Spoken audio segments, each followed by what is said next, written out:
Today, we're going to dive into what I think is one of the coolest, most powerful shortcuts in all of mathematics. Seriously, this is a rule that completely changed the game for scientists and engineers long before anyone even dreamed of a calculator. Let's jump in. So, I want you to imagine something. Picture yourself as an astronomer, maybe 400 years ago. You're dealing with these huge, messy numbers, and you have to multiply them. One tiny slip-up, and your entire calculation is wrong. So what if there was a way to just add them instead? It sounds kind of like magic, right? But it's not. It's math. And for hundreds of years, that's precisely the magic trick that logarithms offered. They were literally invented to take the headache of multiplication and turn it into the simple, straightforward process of addition. And the secret to this whole operation is one core fundamental rule. And that brings us to the main event, the product property of logarithms. You can think of this as the engine that drives this entire transformation from multiplication to addition. Okay, here it is in all its glory. The log of a product, that's m times n, is the same thing as the sum of the individual logs. Just look at that for a second. The multiplication that was happening inside the logarithm on the left becomes addition between two separate logarithms on the right. That is the whole trick right there. Now, you might be wondering, okay, but where did this rule come from? The awesome part is it's not random at all. It's actually just a mirror image of an exponent rule you already know. Remember when you multiply two powers that have the same base, you just add the exponents?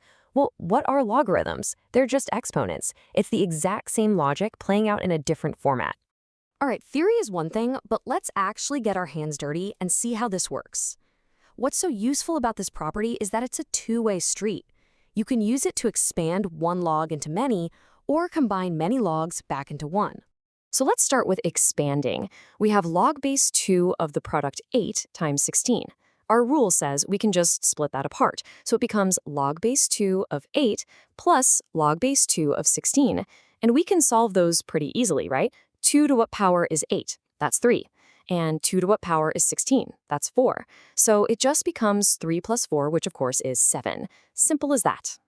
And we can even do a quick sanity check. 8 times 16 is 128, and is log base 2 of 128 equal to 7? Well, yeah, 2 to the 7th power is 128. So it works out perfectly. The rule holds up. Now let's try going the other way. Say we need to combine log of 5 plus log of 4. Since we're adding two logs with the same base, we can squeeze them back together into a single log by multiplying the insides. So we just get log of 5 times 4, which is log of 20. See? Super straightforward. And this isn't just a party trick for nice, clean numbers. This is absolutely essential in algebra. You will see things like the natural log of x times y all the time. And you need to know instantly that you can expand that to the natural log of x plus the natural log of y. Honestly, mastering this skill is going to be a lifesaver for you later on.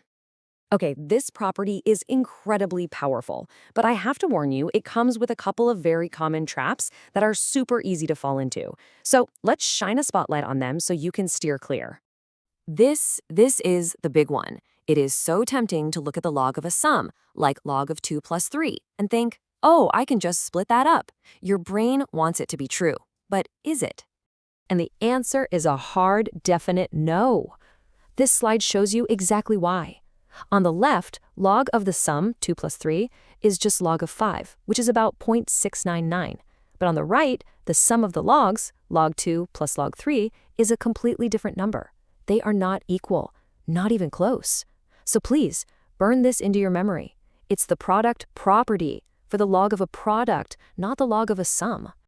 So, just to recap the two big mistakes to avoid. Number 1, you absolutely cannot split up the log of a sum. It doesn't work. And number 2, the property only works if the logs have the exact same base. You can't combine a log base 2 with a log base 3. The bases have to match. Okay, so we know the rule and we know the traps to avoid.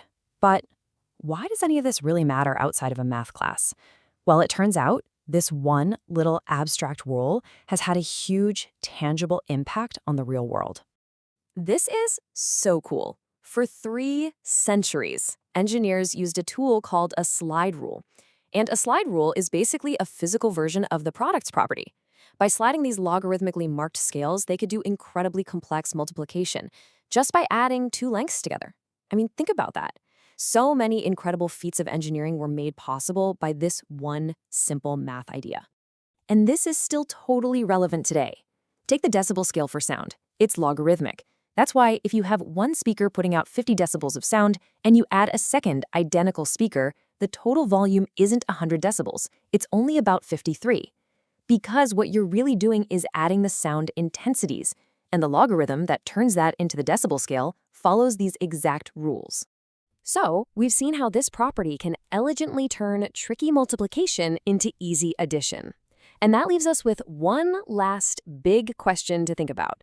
If this is the magic logarithms perform on multiplication, what do you suppose they do for its opposite, division?